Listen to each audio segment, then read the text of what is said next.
എല്ലാ നബിമാർക്കും കിതാബുണ്ട്, കിതാബില്ലാത്ത ആരുമില്ല. പിന്നെ ആ കിതാബുകളുടെ കൂട്ടത്തിൽ നമ്മളോട് പറയപ്പെട്ടിട്ടുള്ള പേരുകൾ അത് നമ്മൾ അങ്ങനെ തന്നെ വിശ്വസിക്കുന്നു. ജബൂർ, തൗറാത്ത്, ഇഞ്ചീല്, ഖുർആൻ. മൂന്നാമത്തത്, ഈ ആദ്യം പറയപ്പെട്ട 3 കിതാബുകൾ ഖുർആന്റെ വരവോടുകൂടി അസ്ഥിരപ്പെട്ടു എന്ന് പറഞ്ഞാല് എന്താ അല്ല, വാല്യൂ ഇല്ലാതായി. മനസ്സിലായോ? അതായത് ഇനി ആ കിതാബുകളിലുള്ള നിയമം നമ്മളെ സംബന്ധിച്ചെന്നല്ല, ബാധകമല്ല. അതനുസരിച്ച് ജീവിച്ചാൽ നമ്മൾ മുസ്ലിം ആവൂല. എന്നാൽ മനസ്സിലാക്കേണ്ട പ്രധാനപ്പെട്ട ഒരു കാര്യം, ആ 4 കിതാബുകളിലും വന്നിട്ടുള്ള ചില നിയമങ്ങൾ ഖുർആനിലും ഉണ്ടെങ്കിൽ നമ്മൾ എന്ത് ചെയ്യും? അമൽ ചെയ്യും. അത് അതിലുള്ളത് കൊണ്ട് അമൽ ചെയ്യുന്നല്ല, ഖുർആനിൽ അത് ആവർത്തിച്ചത് കൊണ്ട് അമൽ ചെയ്യാണ്. പിന്നെന്താ, ഈ 4 കിതാബ് അല്ലെങ്കിൽ ഈ പറയപ്പെട്ട എല്ലാ കിതാബുകളും അതാത് കാലഘട്ടങ്ങളിലുള്ള പ്രവാചകന്മാർ ജനങ്ങൾക്ക് പറഞ്ഞു കൊടുത്ത ശരീഅത്തിന്റെ നിയമങ്ങൾ വ്യത്യസ്തമായ കിതാബുകളാണ്. എല്ലാം നിയമങ്ങളും ഒരുപോലെയല്ല. കാലത്തിനനുസരിച്ച് അള്ളാഹു അന്നെന്ത് നിയമമാണോ അവതരിപ്പിച്ചത് അതായിരിക്കും അതിലുണ്ട്. എന്നാൽ ഇനി ഖിയാമത്ത് നാൾ വരെ ഒറ്റ ശരീഅത്ത് മാത്രമേ ഉള്ളൂ, ഖുർആനിന്റെ ശരീഅത്ത് മാത്രമേ ഉള്ളൂ. ശരി, എന്താണ് അർക്കാനുൽ ഈമാനിൽ 5-ാമത്തെ കാര്യം? അൽ ഈമാനു ബി യൗമിൽ ഖിയാമ. യൗമുൽ ആഖിറിലുള്ള ഈമാൻ കുറെ കാര്യങ്ങൾ അതുമായി ബന്ധപ്പെട്ടിട്ടുണ്ടെന്നാലും പ്രധാനമായും 6 കാര്യങ്ങളിലുള്ള ഈമാനാണ്.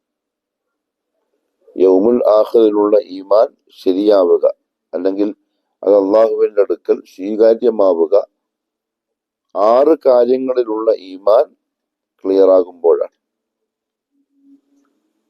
1, ഫിത്നത്തുൽ ഖബർ.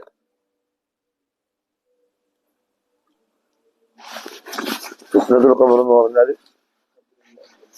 ഖബറിലുള്ള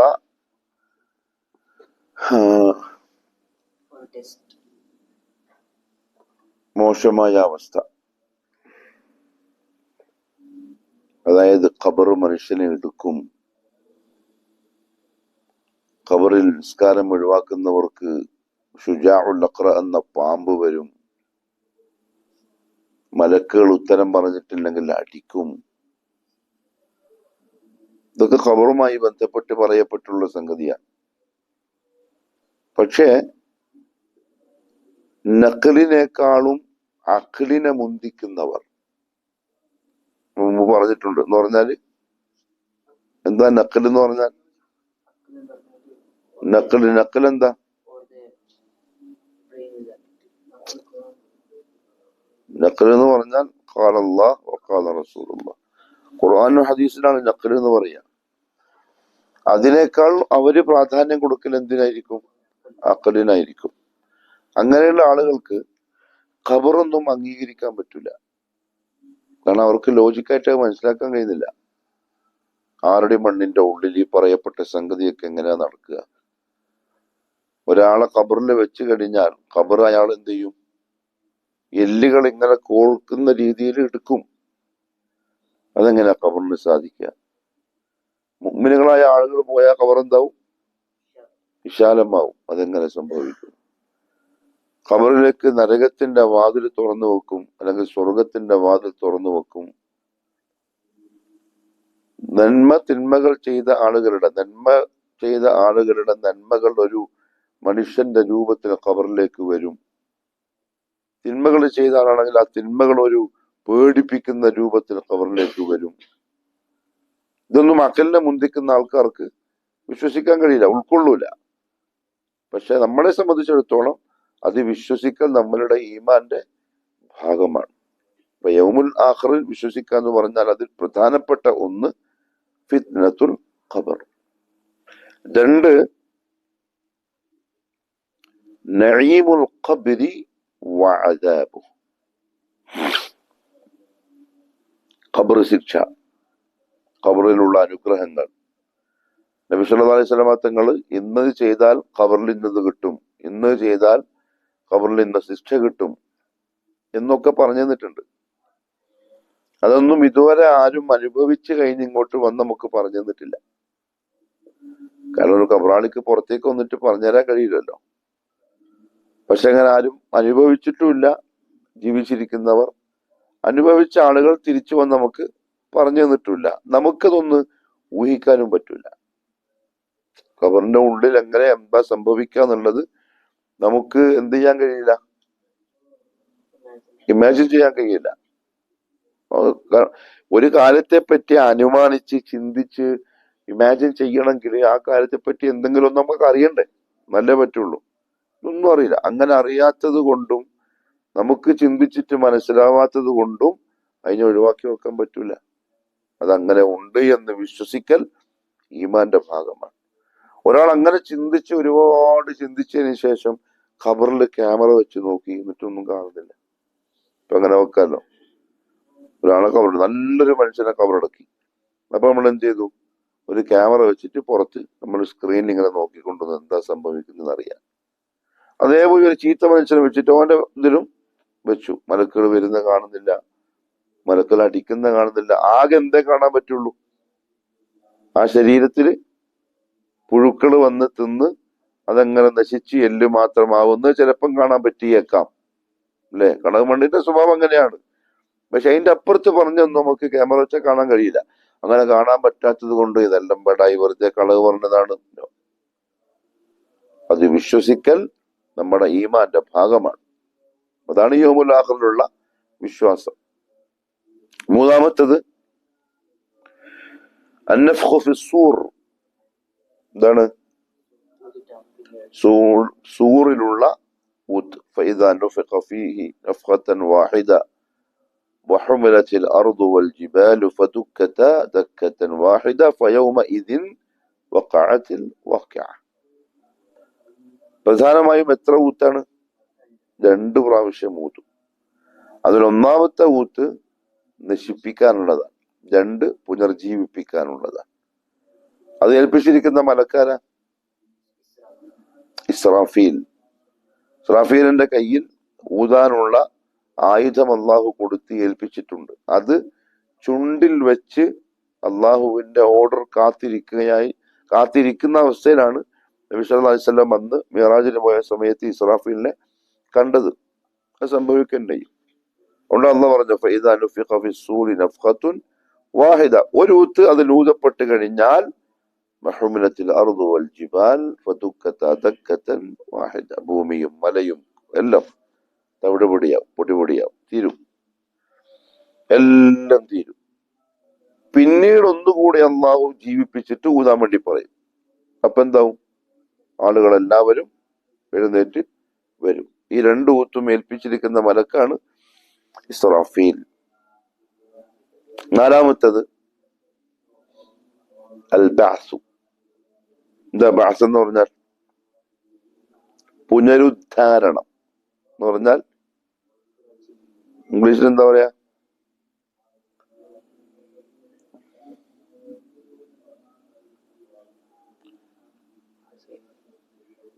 ഒരിക്കൽ ഉണ്ടാക്കി നശിച്ചു, അതിനെന്ത് ചെയ്യാ?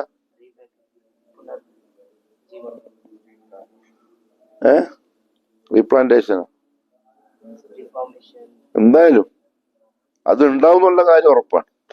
എന്ന് പറഞ്ഞാൽ ദുനിയാവിലുള്ള ഈ ജീവിതം മരിക്കലോടുകൂടി അങ്ങ് അവസാനിച്ചു, തീർന്നു എന്ന് വിശ്വസിച്ചിട്ടാണ് ആളുകൾ എന്ത് ചെയ്യുന്നത്? അള്ളാഹുവിന് അനുസരണക്കേട് കാണിച്ച് തോന്നിയ പോലെ ജീവിക്കുന്നത്. സാധാരണ ഇപ്പോഴും ആൾക്കാർ പറയുമല്ലോ, ഒരു ജീവിതമല്ലേ ഉള്ളൂ, മരിച്ചാൽ തീർന്നില്ലേ, ആത്മഹത്യ ചെയ്യുന്ന എന്തുകൊണ്ടാ? ഈ വിശ്വാസം ഇല്ലാത്തതുകൊണ്ട്. ബാസിനെ പറ്റി അറിയൂല, ബാസിനെ പറ്റി വിശ്വസിക്കാത്തതുകൊണ്ടാണ്. ബാസ് എന്ന് പറഞ്ഞാൽ അതുണ്ടെന്ന് വിശ്വസിച്ചാൽ എന്ത് ചെയ്യാൻ പറ്റൂല? ആത്മഹത്യക്ക് പുനർജന്മം എന്ന് പറഞ്ഞാൽ പുനർജന്മം ഉണ്ടെന്ന് വിശ്വസിക്കുന്ന വേറെ മതക്കാരുണ്ട്. പക്ഷെ ആ പുനർജന്മം മനുഷ്യനായിട്ടല്ല, വേറെ എന്തെങ്കിലുമൊക്കെ ആയിട്ട് വരും. പട്ടി, കഴുത, പൂച്ച, എരുമ ഇങ്ങനെയൊക്കെ ആയിട്ട് വരും. അത് അന്ധവിശ്വാസം, അതിന് കാര്യമില്ല. അങ്ങനെ ഒന്നില്ല. കഴിഞ്ഞ ജന്മത്തിലും അങ്ങനെ എന്തൊക്കെയോ ആയിരുന്നു എന്ന് വിശ്വസിക്കുന്ന ആൾക്കാരുണ്ട്. അങ്ങനെയില്ല. അങ്ങനത്തെ ഒരു കഴിഞ്ഞ ജന്മമുണ്ട്. പക്ഷെ അന്ന് എന്തേ ഉള്ളൂ?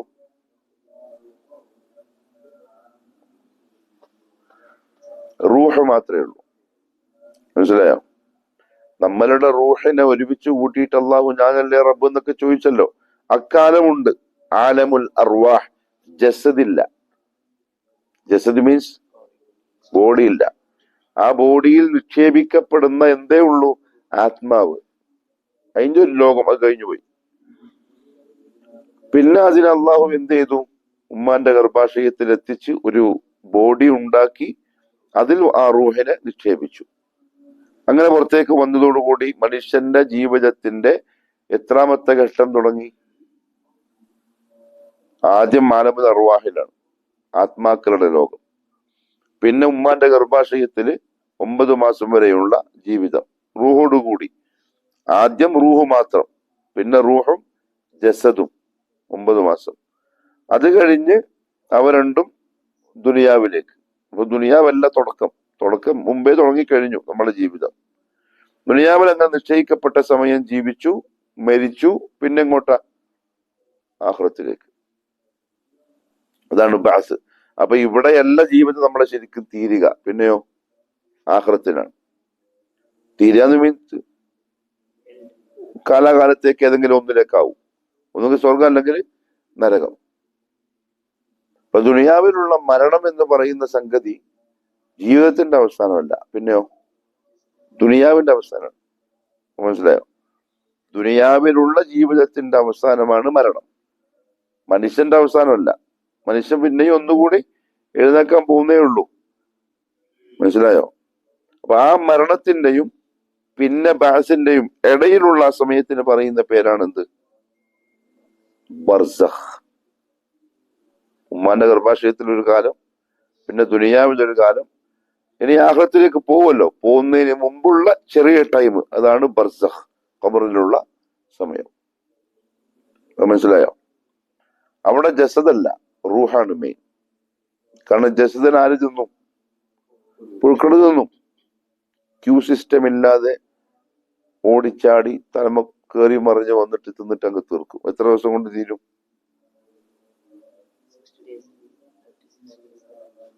എല്ലാം തീരും. മെയിൻറ്റെയിൻ ചെയ്ത് ജിമ്മിന് പോയി പ്രോട്ടീൻ കുടിച്ച് പിന്നെന്താക്കല്? പഞ്ചസാര കൂട്ടൂല, പിന്നെ പൊരിച്ചത് തിന്നൂല, ബിരിയാണി വയ്ക്കൂല. എന്തിനാ? ബോഡി മെയിൻറ്റെയിൻ ചെയ്യാൻ. ഇപ്പുറത്ത് ഒരുത്തനുണ്ട്, പഞ്ചാരിയും കൂട്ടും, ചിക്കനും മട്ടനും പൊരിച്ചതും കരിച്ചതും തരിച്ചതും എല്ലാം തിന്നു. രണ്ടാളും മരിച്ചു. രണ്ടാളെ ശരീരവും ഈ പറഞ്ഞ ദിവസം കൊണ്ട് എന്താവും? കാലിയാവും. മനസ്സിലായോ? അപ്പം മരണം ദുനിയാവിന്റെ അവസാനമാണ്, ജീവിതത്തിന്റെ അവസാനമല്ല. മരിച്ചിട്ട് നമ്മൾ പോകുന്നത് ബർസഖ് എന്ന് പറയുന്ന മറ്റൊരു ലോകത്തേക്കാണ്. തിരിഞ്ഞോ? അവിടെ റൂഹിനാണ് പ്രാധാന്യം, ജസദിനല്ല. പക്ഷെ നിശ്ചിത സമയം കഴിയുമ്പോൾ ഖബറിൽ നിന്നും മനുഷ്യൻ പുറത്തേക്ക് വരും. അന്നേരം പിന്നെയും രണ്ടും ഒരുമിക്കും. ഏതൊക്കെ രണ്ടെണ്ണം?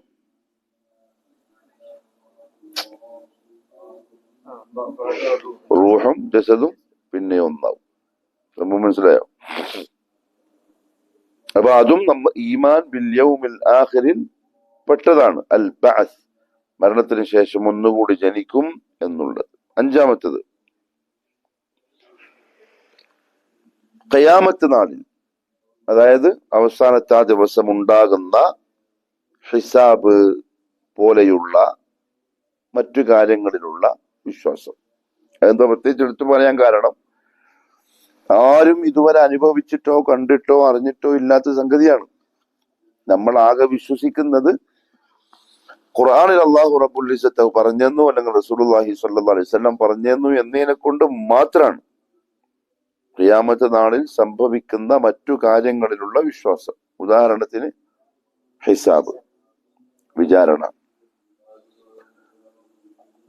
അള്ളാഹുവിന്റെ സൃഷ്ടികളുടെ എണ്ണം നമുക്കറിയോ?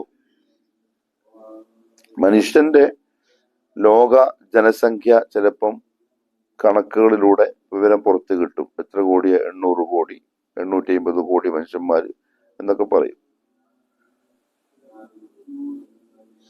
നിലവിൽ ജീവിക്കുന്ന ആളുകളുടെ കിട്ടിയ കണക്ക് പ്രകാരം അങ്ങനെ കിട്ടാത്ത എത്ര മനുഷ്യന്മാരുണ്ടാവും? ഒന്നും ശരിക്കുള്ള കണക്കല്ല. മനുഷ്യരുടെ കണക്ക് ഒരാൾക്കും കൃത്യമായി എണ്ണി തിട്ടപ്പെടുത്തി പറയാൻ സാധ്യമേ അല്ല. ഗവൺമെന്റ് പറയുന്നത് എന്ത് വെച്ചിട്ടാ? അവരുടെ കയ്യിൽ കിട്ടിയിരിക്കുന്ന കണക്ക് പ്രകാരം പറയുന്നതാണ്. അങ്ങനെ കിട്ടാത്ത ഇപ്പൊ ആധാർ എടുക്കാത്ത എത്ര ആൾക്കാരുണ്ടാവും? പാസ്പോർട്ട് ഇല്ലാത്ത എത്ര മനുഷ്യന്മാരുണ്ടാവും? അവര് ഗവൺമെന്റ് ലിസ്റ്റിൽ ഉണ്ടാവില്ല. റേഷൻ ഇതിന് പറയാ റേഷൻ കാർഡ്, അതിലില്ലാത്ത എത്ര ആളുണ്ടാവും? അപ്പൊ ഒരു അനുമാനം മനുഷ്യനെ പറ്റി മാത്രം. എന്നാൽ അള്ളാഹുവിന്റെ അടുക്കൽ എന്ത് ലിസ്റ്റുണ്ട്? ഇപ്പം നിലവിലുള്ള കോടിക്കണക്കിന് വരുന്ന ആൾക്കാരുണ്ട്. മുമ്പ് കഴിഞ്ഞു പോയ കോടാനുകോടി വരുന്ന ആളുകളുടെ കണക്കും ഉണ്ട്. അപ്പൊ മഹ്ശറിൽ നടക്കാൻ പോകുന്ന ഹിസാബ് എന്ന് പറഞ്ഞാല് ഒരു 10-15 ആൾക്കാരെ കൂട്ടി നിർത്തിയിട്ടുള്ള ഹിസാബല്ല. കോടാനുകോടി വരുന്ന, തുടക്കം മുതൽ അവസാനം വരെ ജീവിച്ച് മരിച്ചു പോയ മനുഷ്യരുണ്ട്, മറ്റ് ജീവജാലങ്ങളുണ്ട്. സുബ്ഹാനല്ലാഹ്. ഒരു ഉറുമ്പിന്റെ കൂട്ടം, അതിൽ എത്ര ഉറുമ്പുണ്ടാവും? ഉറുമ്പിന്റെ എന്താ പറയാ? ഉറുമ്പിന്റെ കൂടുതൽ എന്താ പറയാ? ചിതൽപുറ്റ്. മലയാളത്തിലാണ് ചിതൽപുറ്റ്. അതിൽ ഒരു തേനീച്ചന്റെ കൂടെ, തേനീച്ചനെ കണ്ടിരുന്നോ? തേനീച്ച മരത്തിലോ മറ്റു ബിൽഡിങ്ങിലോ ഒക്കെ കൂടാക്കുമല്ലോ. അതിൽ എത്ര തേനീച്ച ഉണ്ടാവും? ഇതുപോലെ ആരും എണ്ണെടുത്തിട്ടുണ്ടാവില്ല. എണ്ണെടുക്കാൻ അവർക്ക് കഴിയൂല, ഒരിക്കലും കഴിയില്ല. ജീവനോടുകൂടി ദുനിയാവിലേക്ക് വന്ന സർവ്വജീവികളും നാളെ എവിടെ ഉണ്ടാവും? മഹ്ശറിലുണ്ടാവും. അത് ഉറപ്പാണ്. വിചാരണക്ക് വേണ്ടി കൊണ്ടുവരും. അപ്പൊ ആ വിചാരണ എന്ന് പറയുന്നത് നമ്മൾ സങ്കല്പിക്കുന്നതിന്റെ ഒക്കെ എത്രയോ അപ്പുറത്താണ്. വിചാരണ ചെയ്യാനായിട്ട് അവിടെയുള്ള ഏകനായ ഒരുത്തൻ അല്ലാഹു മാത്രമാണ്. എപ്പോഴായിരിക്കും തുടങ്ങുക? എപ്പോഴായിരിക്കും ആ ഹിസാബ് തീരുക? ആരോടൊക്കെ എത്രയൊക്കെ ചോദിക്കണം? നമുക്കൊന്നും സങ്കല്പിക്കാൻ സാധ്യമേ അല്ല. പക്ഷെ ബുദ്ധിയിലേക്ക് തിരിച്ചു കൊടുത്താൽ, നക്കല് വിശ്വസിക്കാതെ അക്കലിലേക്ക് കൊടുത്താൽ, അക്കല് ചോദിക്കും, ഇതെങ്ങനെ ചെയ്യും? ഇതെന്ത് വിചാരണ? ഇതെങ്ങനെ സംഭവിക്കുക? ഒടാനുകോടി വരുന്ന നമുക്ക് ഒരിക്കലും തിട്ടപ്പെടുത്താൻ പറ്റാത്ത ഈ സൃഷ്ടികളെ മുഴുവൻ വിളിച്ചു കൂട്ടിയിട്ട് അവരോട് ചോദ്യം ചോദിക്കും, ഉത്തരം പറയിപ്പിക്കുന്നെല്ലാം പറഞ്ഞാൽ ഇതെല്ലാം എങ്ങനെ സംഭവിക്കാന്നാണ് ബുദ്ധിയെ മുന്നിൽ വെക്കുന്നത് ചോദിക്കുക. നമ്മളിത് വിശ്വസിക്കുന്നത് ബുദ്ധിയെ മുന്നിൽ വെച്ചിട്ടല്ല, മറിച്ച് റസൂലുള്ളാഹി സ്വല്ലല്ലാഹു അലൈഹി വസല്ലം പറഞ്ഞത് അനുസരിച്ചുകൊണ്ടാണ്. അപ്പം അതേപോലെ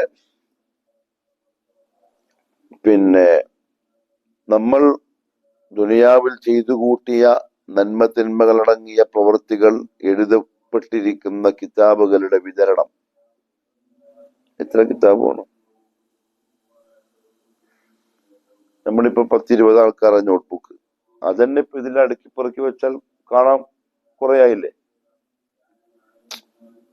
ഇപ്പൊ ദുനിയാവിലുള്ള ഏറ്റവും വലിയ ഒരു ലൈബ്രറി എവിടെയുള്ള?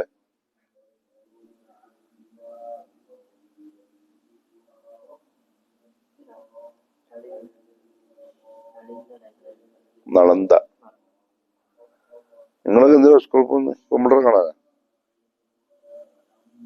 ഇതൊന്നുമല്ലേ പഠിക്കല്? പിന്നെ ഈസിക്വൽ പഠിക്കല്, A² B² ഈസിക്വൽ പഠിക്കല്. ഒരു കാര്യമില്ലടാ.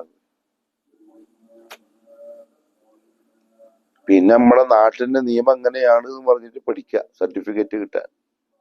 ഇല്ലെങ്കിൽ പോലീസ് എടുക്കല്ലോ സ്കൂൾ പോയിട്ടില്ലെങ്കിൽ. എന്താ കിട്ടുന്നത്? 10ാം ക്ലാസ്, +1 +2, +1 +2 നിങ്ങളിവിടെ എന്താ പറയാ? PUC. എന്താ ഫുൾ ഫോം? പ്ലസ് വണ്ണിന്റെ ഫുൾ ഫോം എന്താ? അത്രേ ഉള്ളൂ. അപ്പൊ പ്ലസ് ടു വരെ ഭയങ്കരമായി പൈസ എല്ലാം ചെലവാക്കിയിട്ട് ഒരുത്തം പഠിച്ചു. കൊമേഴ്സോ പിന്നെ എന്താ സയൻസോ പിന്നെന്താ ആർട്സിൽ എന്താ പഠിക്കാനുള്ളത്? ചിത്രം വരക്കല.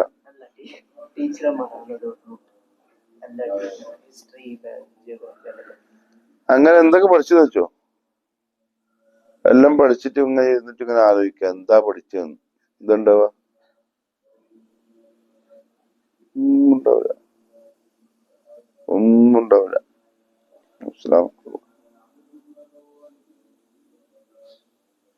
നമ്മൾ പഠിച്ചത് എപ്പാന്നറിയോ? നമ്മൾ ശരിക്കും പഠിച്ചത് എപ്പാന്നറിയോ? 1-ാം ക്ലാസ് തൊട്ട് 4-ാം ക്ലാസ് വരെ LP സ്കൂളിൽ മലയാളം നിങ്ങളെ ഭാഷ, അക്ഷരങ്ങൾ എഴുതാനും വായിക്കാനും, അതാണ് പഠിപ്പ്. ഇനി നമുക്ക് പഠിക്കാനുള്ള വാതിലിന്റെ അടുത്ത് നമ്മൾ ഏറ്റവും അധികം റെസ്പെക്ട് ചെയ്യേണ്ട ടീച്ചേഴ്സ് ആരാന്നറിയോ? LP സ്കൂളിലെ ടീച്ചേഴ്സാണ്. നമ്മൾ എഴുതാനും വായിക്കാനും പഠിപ്പിച്ച ആ ടീച്ചേഴ്സ്. പക്ഷെ നമുക്കിപ്പം ഏറ്റവും വലിയ ബഹുമാന്മാരോടാണ്, പ്രൊഫസർമാരോട്, കോളേജ് അധ്യാപകന്മാരോട്. ഇവരാണ് ബഹുമാനിക്കപ്പെടേണ്ടവർ. ഇവരാ വാതിൽക്കൽ നമ്മളെ പിടിച്ചു നിർത്തി. ഇനി അങ്ങോട്ട് ഇൽമ് നമുക്ക് വായിച്ചും പഠിച്ചും ഉണ്ടാക്കാവുന്നേ ഉള്ളൂ. അതിന് കെട്ടും കെട്ടിയിട്ട് രാവിലെ വൈകുന്നേരം വരെ പോയി ഇരിക്കേണ്ട കാര്യമൊന്നുമില്ല. അല്ലെങ്കിൽ പ്രൊഫഷണൽ എന്തെങ്കിലും കോഴ്സിൽ ചേർന്ന് പഠിച്ചെടുത്ത് അതേ മേഖലയിൽ പ്രവർത്തിക്കുന്ന ആളാണെങ്കിൽ അയാൾക്ക് ആ ഇൽമ് എന്ത് ചെയ്യും? ഉപകാരപ്പെടും. MBBS പഠിക്കുക.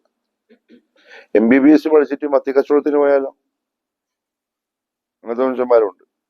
ഡോക്ടർമാരായിട്ട് ഉപ്പാന്റെ ബിസിനസ്സിൽ കൂടുക. അവന്റെ ഇൽമ നാഫിയ അല്ല, അവൻ പഠിച്ചെന്തിനാ? എഞ്ചിനീയർ ആവുക. എന്നിട്ട് എന്ത് ജോലി ചെയ്യാം? മാനേജറെ ജോലി ചെയ്യാം ഒരു ഹൈപ്പർ മാർക്കറ്റിൽ. എന്തിനാ പഠിച്ചേ? ഒരു കാര്യമില്ല. അപ്പൊ ഞാൻ പറഞ്ഞത്, അപ്പൊ ഏറ്റവും വലിയ ലൈബ്രറിയിലുള്ള പുസ്തകങ്ങൾ നമ്മൾ കണ്ടാൽ അന്തം വിട്ടുപോകും. നമ്മൾ പറയും സുബ്ഹാനല്ലാഹ്, എത്ര പുസ്തകങ്ങൾ! നാളെ മഹ്ശറിൽ അള്ളാഹു വിതരണം ചെയ്യാൻ പോകുന്ന ഏടുകൾ, അതിലൊന്നിന്റെ നീളത്തിലാ പറഞ്ഞേ, ദുനിയാവിന്റെയും ആകാശത്തിന്റെയും ഇടയിലുള്ള ആ ദൂരം ഉണ്ടല്ലോ, അത്ര നീളം ഉണ്ടാവും അതിലൊന്ന്. അങ്ങനെ 99 ഉണ്ടാകും ഒരാൾക്ക്. മനസ്സിലായോ? അങ്ങനെ എത്ര പേരുടെ? കോടാനുകോടി വരുന്ന മനുഷ്യരുടെ ഏടുകൾ അവിടെ ഉണ്ടാവും. അതെവിടെയാ വെക്കുക?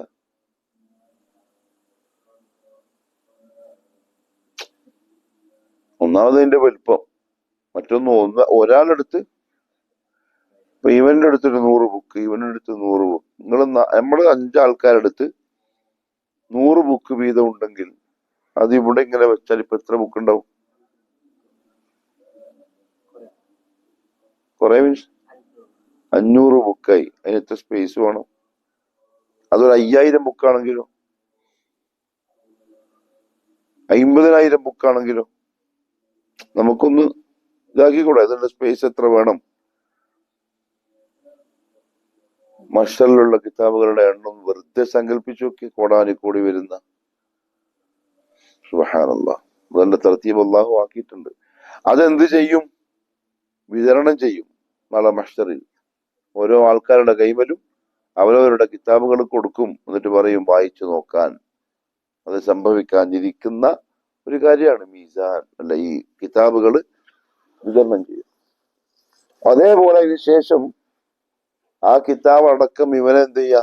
തൂക്കുക. മീസാൻ. മീസാൻ അർത്ഥം മനസ്സിലായോ? ത്രാസ്. 2 തട്ടുള്ള ത്രാസ് ആഖിറത്തിലുണ്ട്. 3 കാര്യമായിരിക്കും തൂക്കപ്പെടുക. ഒന്നുകിൽ നമ്മളെ തന്നെ തൂക്കും, അല്ലെങ്കിൽ നമ്മൾ ചെയ്ത അമലുകളെ തൂക്കും, അല്ലെങ്കിൽ അത് എഴുതി വെച്ച കിതാബുകൾ തൂക്കും. എങ്ങനെ അമലുകൾ തൂക്കുക? ഈ ഹാളിൽ, പള്ളിയിൽ ഓക്സിജന്റെ ലെവൽ എത്രയുണ്ടെന്ന് കണക്ക് പറയാൻ പറ്റൂലേ? എങ്ങനെ തൂക്കുക? എങ്ങനെ അളക്കുക? അല്ലേ? അപ്പൊ മനുഷ്യന് പറ്റുമെങ്കിൽ ആർക്ക് എന്തായാലും പറ്റും. അള്ളാഹുവിന് എന്തായാലും എന്ത് ചെയ്യാൻ പറ്റും? ചെയ്ത അമലുകളെ തൂക്കും. അപ്പൊ നമ്മ പറഞ്ഞു സുബ്ഹാനല്ലാഹ്. ഈ സുബ്ഹാനല്ലാഹിന്റെ അളവ് എന്താ? തൂക്കം എന്താ? അതൊരു തട്ടിൽ വെച്ചിട്ട് തൂക്കിയാൽ എങ്ങനെ തൂങ്ങും? നമുക്ക് പറയാൻ കഴിയില്ലല്ലോ. അത് നമുക്ക് സങ്കല്പിച്ചിട്ട് കിട്ടാത്തത് കൊണ്ട് ഇല്ലാന്ന് പറയാൻ പറ്റുമോ? ഇല്ല. വായു തൂക്കുന്നുണ്ട്. മനസ്സിലായില്ലേ? വഹുവ അലാ കുല്ലി ഷൈഇൻ ഖദീർ. മീസാൻ. ആ മീസാൻ 2 നാവുണ്ടെന്ന ഹദീസിലുണ്ട്. അത് സംസാരിക്കും. അവിടെ ആയിരിക്കും മനുഷ്യൻ നാളെ ആഖിറത്തിൽ ഏറ്റവും അധികം സങ്കടപ്പെടുക. കാരണം തൂക്കുന്ന സമയമാണ്. നന്മകള് ഉണ്ടാവില്ല. അന്നേരമായിരിക്കും ചെയ്താ മതിയായിരുന്നു എന്ന് ചിന്തിച്ചിട്ട് സങ്കടപ്പെടുന്ന, ഏറ്റവും അധികം സങ്കടം വരുന്ന സമയം. അപ്പൊ അതും വിശ്വസിക്കണം. മീസാൻ അതൊക്കെ ഈ അൽ ഈമാനു ബിൽ യൗമിൽ ആഖിറിൽ പെട്ടതാണ്. ഫമൻ സഖുലത് മവാസീനുഹു, തൂക്കുമ്പം നന്മയുടെ തട്ടിന് തൂക്കം ആർക്കെങ്കിലും കൂടുതൽ കിട്ടിയാൽ ഫഹുവ ഫീ ഈശത്തിൻ റാദിയ. ഓക്കെ. വഅമ്മാ മൻ ഖഫ്ഫത് മവാസീനുഹു ഫഉമ്മുഹു ഹാവിയ, തൂക്കം കുറഞ്ഞാൽ അവന്റെ കേന്ദ്രം ഹാവിയയാണ്. വമാ അദ്റാക മാ ഹിയ, എന്താർത്ഥം? നാറുൻ ഹാമിയ, കത്തിക്കുന്ന നരകമാണ്.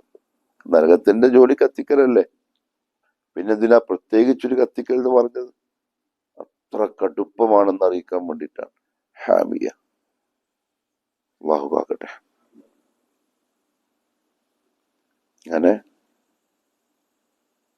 നമ്മൾ ശരിക്കും നമ്മുടെ അമലുകൾ തൂക്കി നോക്കണം. നന്മയാണോ കൂടുതൽ ഉണ്ടാവുക, തിന്മയാണോ എന്നുള്ള നമുക്ക് അറിയാൻ പറ്റും. നമ്മുടെ ദുനിയാവില് നഷ്ടപ്പെടുത്തി കളയുന്ന സമയത്തിന്റെ കണക്ക് എന്നറിയാം. നമ്മളെ ആഖിറത്തിൽ നമ്മളെ മീസാനിലേക്ക് ഭാരം കൂട്ടാനുള്ള, നന്മകൾ ചെയ്യാനുള്ള അവസരം ഒരു ദിവസം നമ്മൾ എത്ര നശിപ്പിക്കുന്നുണ്ടെന്നറിയാം. വളരെയധികം ചിന്തിച്ചിട്ടില്ലെങ്കിൽ അപകടമാണ്. ഫോണിൽ എത്ര സമയം പോകുന്നുണ്ടെന്ന് അറിയാം. അത്രയും സമയം നമുക്ക് എത്രത്തോളം തസ്ബീഹ് പറയാം, എത്ര ദിക്റുകൾ പറയാം, എത്ര സ്വലാത്ത് വർദ്ധിപ്പിക്കാം, എത്ര ഖുർആൻ ഓതാം. മുൻഗാമികൾ ഒരു ദിവസം കൊണ്ട് ഒരു ഖത്തം തീർത്തു എന്നൊക്കെ പറയുമ്പോൾ മനുഷ്യന്മാരെന്ത് ചെയ്യും? ആകെ അത്ഭുതപ്പെടും. അവർക്ക് വേറെ പണിയൊന്നുമില്ല, ഇതെന്റെ പണി. ഇന്നൊരു ദിവസം ഒരാൾ മൊബൈൽ ഇരുന്നു എന്ന് പറഞ്ഞാൽ ആർക്കും അത്ഭുതമില്ല. ഞാൻ പറഞ്ഞ മനസ്സിലായോ? എല്ലാവരും അത് ഈസി ആയിട്ട് വിശ്വസിക്കും. കാരണം അതിൽ രസം പിടിച്ച പിന്നെ ഇരുന്ന് പോവും. നമ്മള് തന്നെ ഇപ്പം ഒരു സിനിമ എത്ര മണിക്കൂറുണ്ട്?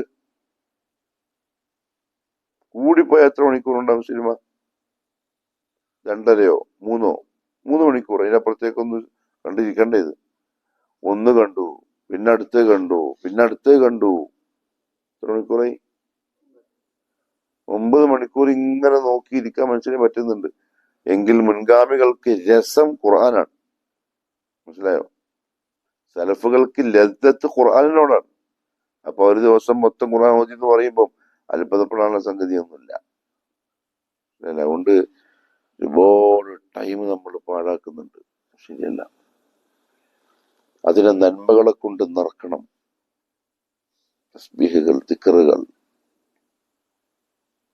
നിസ്കാരങ്ങൾ, ഇടക്കിടക്ക് 2 റക്അത്ത് നഫില്, ഒന്നുമില്ലെങ്കിലും ദുഹാ നിസ്കാരമുണ്ട്, ഇശ്റാഖുണ്ട്, പിന്നെ റവാത്തിബ് സുന്നത്തുകളുണ്ട്. അതൊന്നും അല്ലാതെ വെറുതെ നിൽക്കുമ്പം ഒരു 2 റക്അത്ത് നിസ്കരിക്കുക, സുന്നത്ത്. അങ്ങനെ നന്മകള് മീസാനിലേക്ക് ഉണ്ടാക്കണം.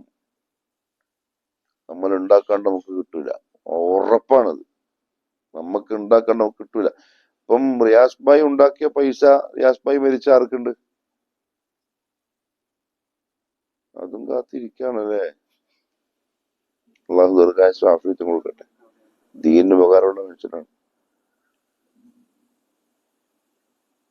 പിന്നെ നിന്റെ ഉപ്പാന്റെ കച്ചവടം ആർക്കുള്ളതാ?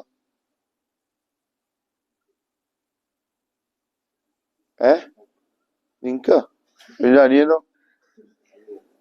നമുക്ക്. അപ്പൊ ദുനിയാവ് അങ്ങനെ കിട്ടും. ഉപ്പ ഉണ്ടാക്കിയാ മതി. ഉപ്പാന്റെ അനന്തര സ്വത്തായിട്ട് എന്ത് ചെയ്യും? നമ്മളെ കൈമിൽ വരും. എന്നാൽ ആഖിറത്തിലോ സാധാരണ 11 മണിക്ക് ജുമാക്ക് വരും. നീയോ? ഉണ്ടായിട്ടുണ്ട്. മാഷാ അല്ലാഹ്. പല താടിയെല്ലാം നീണ്ടു വരുന്നുണ്ട്. ഹെയറാവട്ടെ. നിന്റെ ഉപ്പ എവിടെയാ? അവിടെ ബാഗൽകോട്ടെ. അതെവിടെയത്? ഓ, സെൽഫിയെ. മാഷാ അല്ലാഹ്. എന്തോ പരിപാടി?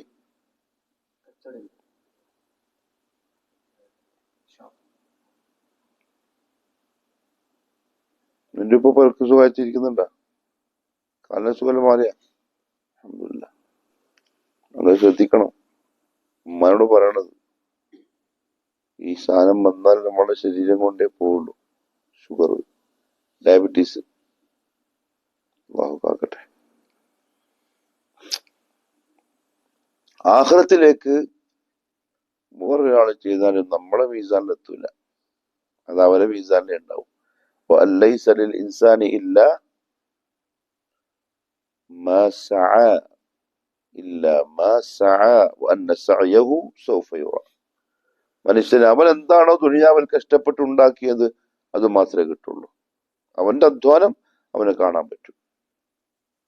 മറ്റൊരായത്തില്ലേ,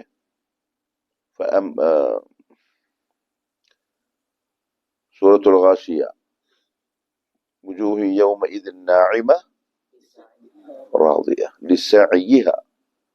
അവരുടെ അധ്വാനത്തിന്റെ വിഷയത്തിൽ അവർ തൃപ്തരായിരിക്കും. ആ സന്തോഷം അവർക്ക് കാണാനുണ്ടാവും. അതുകൊണ്ട് നമ്മള് സമയം ഒരുപാട് പാഴാക്കുന്നുണ്ട്. ആഖിറത്തിൽ ശരിക്കും വിശ്വാസമുള്ള ഒരാള്, മീസാനെ പറ്റി ഓർമ്മയുള്ള ഒരാള് സമയം മുതലെടുക്കും. കഴിയുന്നത്ര നന്മ വർദ്ധിപ്പിച്ചിട്ട് സമയങ്ങളെ ഉപയോഗപ്പെടുത്തും. ഇപ്പൊ നമ്മളൊക്കെ ഈ പ്രായത്തിൽ നമ്മൾ പറയും കുറച്ചും കൂടി കഴിയട്ടെ, വയസ്സാവട്ടെ എന്ന് പറയും. പക്ഷേ അതാവണമെന്നൊരു ഉറപ്പില്ല, ഒരു നിർബന്ധവുമില്ല. നമുക്ക് വാശി പിടിക്കാൻ പറ്റുമോ എന്നാരോട്? നീ എന്നെ ഇപ്പൊ വിരിപ്പിക്കാൻ പാടില്ല, 10-100 വയസ്സായിട്ട് വിരിപ്പിച്ചാൽ മതി പറയാൻ പറ്റുമോ? ഇല്ല. എപ്പോഴാണ് നമ്മളുടെ മരണം അല്ലാഹു എഴുതിയിട്ടുള്ളത് എന്നും അറിയില്ല. എപ്പോഴും ചിന്തിക്കണം, ഏത് സമയത്തും മരിക്കാം. നമ്മൾ ഓടിച്ചാടി നടക്കുന്ന സമയമായിരിക്കും ചിലപ്പോ. ചില കുട്ടികളെ കണ്ടിട്ട് ഫുട്ബോളൊക്കെ കളിച്ച് നല്ല റാഹത്തായി ഉഷാറായി വന്ന് പിന്നെ വീട്ടിലെത്തി കുളിച്ച് പള്ളിയിലേക്ക് പോകാൻ വേണ്ടിയിട്ട് ഇറങ്ങുമ്പോൾ കുഴഞ്ഞു വീണിട്ട് മരിച്ചു. പിന്നെ അത് കാസർഗോഡ് ഒരാൾ മരണപ്പെട്ടു. രാത്രിയിൽ ഷട്ടിൽ ബാറ്റൊക്കെ കളിച്ച് ചിരിച്ച് കളിച്ച് വർത്താനം പറയുന്ന വീഡിയോ വാട്സപ്പിലുണ്ട്. രാവിലെ സുബഹിക്ക് നോക്കുമ്പോക്ക് മയ്യത്തായിട്ടുണ്ട്. പെട്ടെന്നുള്ള മരണം അപകടമാണ്. ഒരുങ്ങാൻ കഴിയില്ല. തൗബ ചെയ്യണം, ഹക്കിടപാടുകളൊക്കെ തീർക്കണം, നല്ല അവസ്ഥയിലാവണം. പക്ഷെ പറയാൻ കഴിയില്ല എപ്പോഴാണ് വരിക. അപ്പൊ എപ്പോഴും ഒരുങ്ങണം, എപ്പോഴും ഒരുങ്ങണം. പെട്ടെന്നെങ്ങാനും മരിച്ചു പോയാൽ തീർന്നില്ലേ? തീർന്നെന്ന് പറഞ്ഞാൽ ചാൻസ് കഴിഞ്ഞു. പിന്നെ നന്നാവാൻ സമയമില്ല, തിരിച്ചു വരവില്ല. അതാണ് മെയിൻ. തിരിച്ചു വരവില്ല. അവസരം നഷ്ടപ്പെട്ടു. തെറ്റ് ചെയ്യരുത്, പാപങ്ങൾ ചെയ്യരുത്. പാപങ്ങൾ ചെയ്യാൻ വേണ്ടി തോന്നുമ്പം ഈ ചിന്ത എടുത്ത് മനസ്സിലിട്ടാൽ മതി, അഥവാ മരിച്ചു പോയാൽ. കാരണം തെറ്റ് ചെയ്യുന്ന സമയത്ത് നമ്മളെ ഈമാൻ നമ്മുടെ കൽബിൽ ഉണ്ടാവില്ല. ഈമാൻ ഉണ്ടെങ്കിൽ എന്ത് ചെയ്യാൻ തോന്നൂല, തെറ്റ് തോന്നൂല. തെറ്റ് ചെയ്യുന്ന നമ്മൾ ഈമാൻ കൽബിൽ ഇല്ലാത്തതുകൊണ്ടാണ്. ആ സമയത്ത് മരിച്ചാൽ ഈമാൻ ഇല്ലാണ്ട് പോയി പോകും. പിന്നെ ഖലാസ് കഴിഞ്ഞു. ഈമാൻ ഇല്ലാണ്ടാണ് മരണം സംഭവിക്കുന്നതെങ്കിൽ പോയി.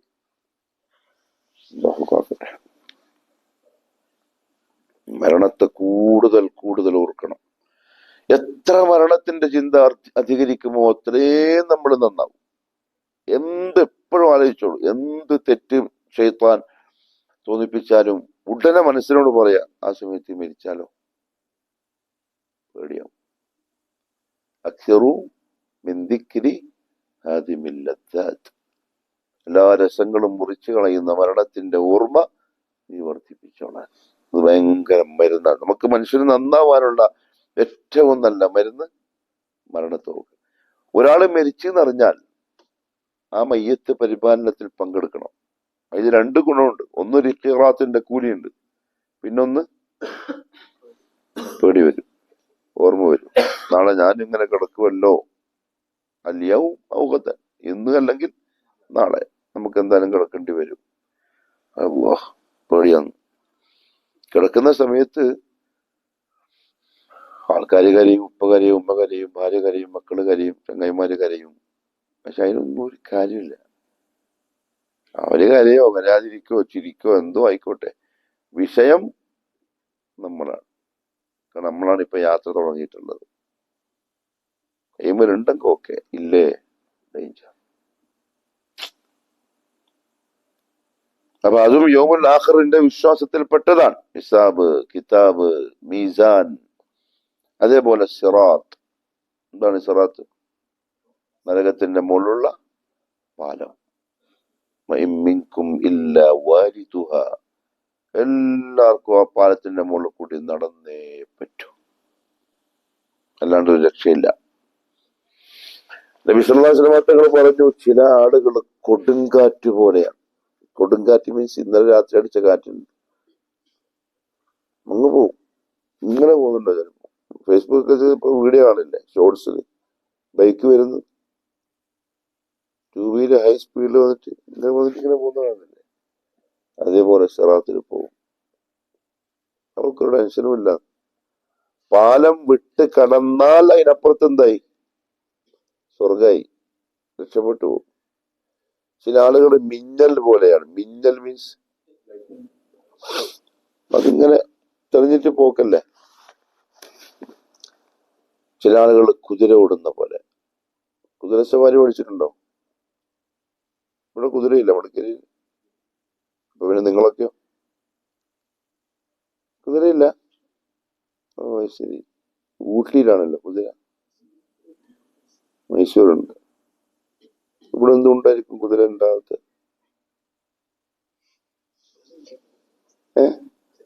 ചിലപ്പോ നിങ്ങളൊക്കെ ഉണ്ടല്ലോ, പിന്നെ എന്തിനു വെറുതെ അത് വിചാരിച്ചിട്ടുണ്ടാവും. അതിന്റെ ശരിക്കുള്ള സ്പീഡ് എത്ര അറിയോ? HP എന്നല്ലേ സാധാരണ സ്പീഡിന് പറയാം. HP, horse power.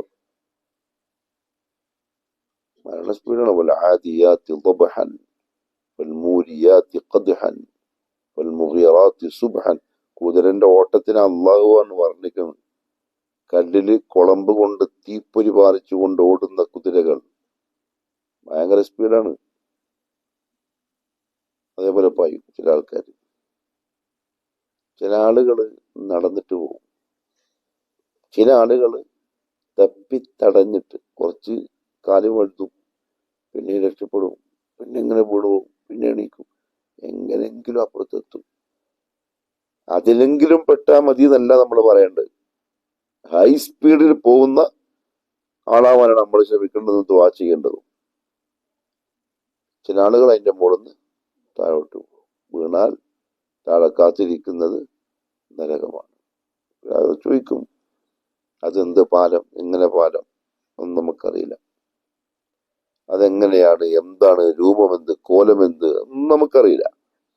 അള്ളാഹു ഖുർആനിൽ പറഞ്ഞു, നബി സല്ലല്ലാഹു അലൈഹി വസല്ലം തങ്ങൾ നമുക്ക് പറഞ്ഞു തന്നു, നമ്മൾ വിശ്വസിക്കുന്നു. നമുക്ക് പാലത്തിന്റെ മുകളിൽ കൂടി നടന്നേ പറ്റൂ.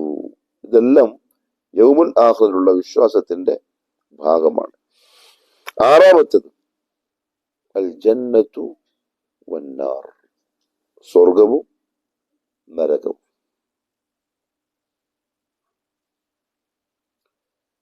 അൽ ഈമാനു ബിൽ യൗമിൽ ആഖിർ 5 കാര്യങ്ങളെ അല്ലെങ്കിൽ 6 കാര്യങ്ങളെ ഉൾക്കൊള്ളിക്കുന്നു. ഒന്ന് അൽ ഫിത്നത്തുൽ ഖബർ, ഖബർ ജീവിതം. 2 നഈമുൽ ഖബരി വഅദാബു, ഖബറിലുള്ള നന്മയും ഖബറിലുള്ള ശിക്ഷയും. 3 അന്നഫതു ഫിസ്സൂർ, കാഹളത്തിൽ ഊതുക. 4 അൽ ബഅസു, പുനർജീവൻ നൽകപ്പെടുക. 2ാമത്തെ പ്രാവശ്യം ഊതുമ്പോൾ എഴുന്നേറ്റ് പിന്നെയും ജീവനോടെ വരും. 5 അന്ത്യനാളിൽ സംഭവിക്കുന്ന മറ്റു കാര്യങ്ങൾ, കിതാബുകൾ വിതരണം ചെയ്യുന്നതും മീസാനിൽ തൂക്കുന്നതും സിറാത്തിലൂടെ കടക്കുന്നതും ഒക്കെയുമായി ബന്ധപ്പെട്ട കാര്യങ്ങൾ. 6 അൽ ജന്നത്തു വന്നാർ. ഇതെല്ലാം കഴിഞ്ഞ് മനുഷ്യന്റെ മുമ്പിൽ 2 വഴി മാത്രമേ ഉള്ളൂ. ഒന്നുകിൽ അവൻ സ്വർഗവാസിയായിരിക്കും, അല്ലെങ്കിൽ നരകത്തിലായിരിക്കും. അവിടെയാണ് എൻഡ്.